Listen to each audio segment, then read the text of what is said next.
New Zealand reporting 0 active coronavirus cases in the whole country for the first time since late February.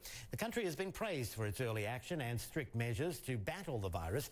In the last hour, Prime Minister Jacinda Ardern announced the easing of all domestic restrictions.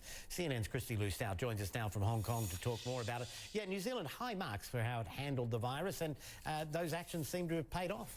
Absolutely. This is a significant moment, a moment to celebrate for the 5 million people who called New Zealand home, as it reports 0 active coronavirus cases, the first time since COVID-19 first arrived in New Zealand on February the 28th. This also follows 17 consecutive days of 0 local new infections. And as a result, New Zealand and the government has announced it is easing its pandemic restrictions to a level 1 alert effective midnight tonight. We heard from the Prime Minister Jacinda Ardern in a press conference within the last hour. Here's what she said. New Zealanders did something remarkable in our fight to beat COVID-19. We united in unprecedented ways to crush the virus.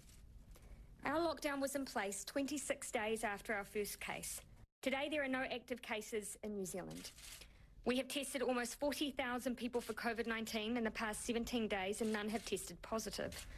We had no one in hospital for COVID-19 for 12 days.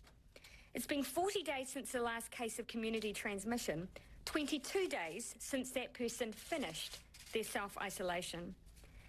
And so today, I can announce that Cabinet has agreed we will now move to level 1 to get our economy fully open again.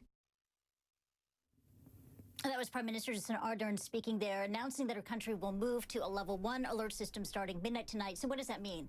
I mean, that means the end of enforced social distancing in the country. That means workplaces will reopen, schools will reopen. Previously, there was a ban on social gatherings of more than 100 people in New Zealand. That ban is no longer in place. But despite the end of strict social distancing guidelines, there will still be a ban on overseas international travelers from entering the country. In fact, during the press conference, Jacinda Ardern said that it's because of the strict border controls. That's the reason why the government can even consider relaxing these pandemic restrictions. However, there are some exemptions for certain overseas international travelers who can demonstrate that they can benefit the economy in New Zealand. And CNN has just confirmed that the Hollywood film director, James Cameron, and his crew, they have been given permission by the New Zealand government to enter the country to work on the sequel to the movie Avatar in a bid to help reboot the economy. Back to you.